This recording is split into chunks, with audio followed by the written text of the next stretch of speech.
Assalamualaikum. Hai, saya Hazlin Jisan, ahli farmasi daripada Farmasi Diung Sdn Bhd. So hari ni saya just nak bagi satu soalan, iaitu penting tak nak kita buat saringan kesihatan. Okey. Sebelum tu, apa dia saringan kesihatan? Saringan kesihatan ni ialah satu orang kata pemeriksaan fizikal ataupun ujian makmal.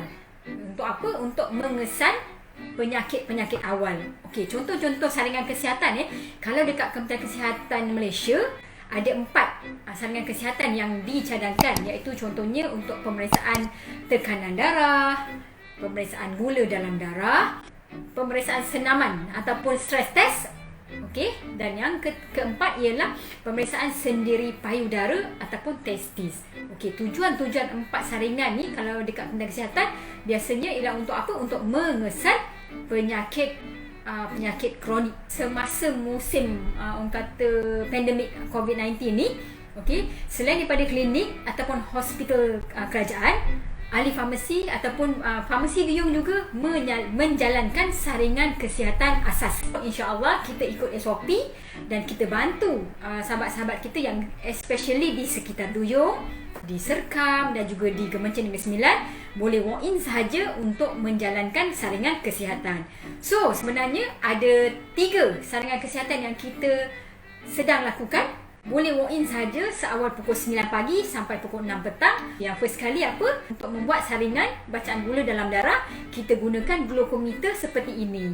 Okey? Tujuannya ialah untuk memantau sama ada ataupun tidak paras gula dalam darah kita ni normal ataupun tidak. Kalau bacaan FBS ataupun fasting blood sugar sebaiknya mestilah di bawah 6 mmol per liter. Manakala kalau random blood sugar perlulah bawah 8 mmol per liter especially kepada mereka yang dah bergejala ataupun bersimptom, okey, ataupun mereka yang dah berumur 30-an dan ke atas, okey, dan juga yang mereka yang dah ada keturunan ataupun family memang menghidap kecil manis, silalah ambil peluang. Korang kena puasa dulu at least 8 jam. Contohnya pukul 10 malam last korang makan, datang dekat farmasi Duyung contohnya, buat saringan gula dalam darah.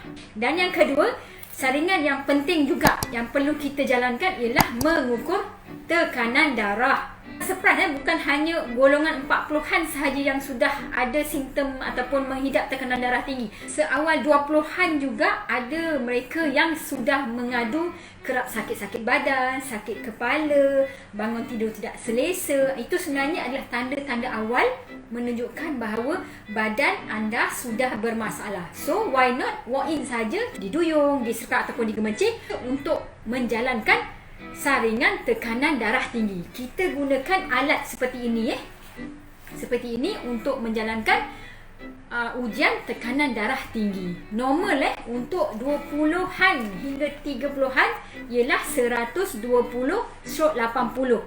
Okey.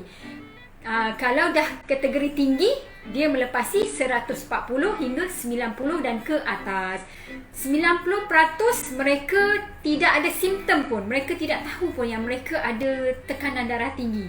Sebab apa? Sebab dia tak rasa pening, dia tak rasa letih, tiba-tiba je pengsan. Dan yang ketiga, saringan kesihatan yang kita cadangkan ialah menjalankan pemeriksaan kolesterol dalam darah. Untuk bacaan kolesterol pula, bacaan yang kami ukur untuk saringan kesihatan ni ialah total kolesterol. Dia jangan melepasi 5.2 mmol dan ke atas. Macam kami pun tak rawat.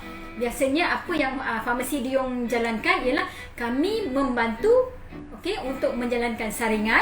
Ahli farmasi akan bagi nasihat supaya cuba ubah gaya hidup dulu, gaya pemakanan dulu, senaman dulu, supaya kita tak nak benda tu lebih teruk. Kalau kita tak pantau, kita bimbang akan menyebabkan kerosakan yang lebih teruk lagi, seperti menghidap penyakit kecil manis, darah tinggi dan juga yang lebih teruk lagi ialah boleh mendapat stroke. Kita perlu buat saringan kesihatan ni setiap 6 bulan.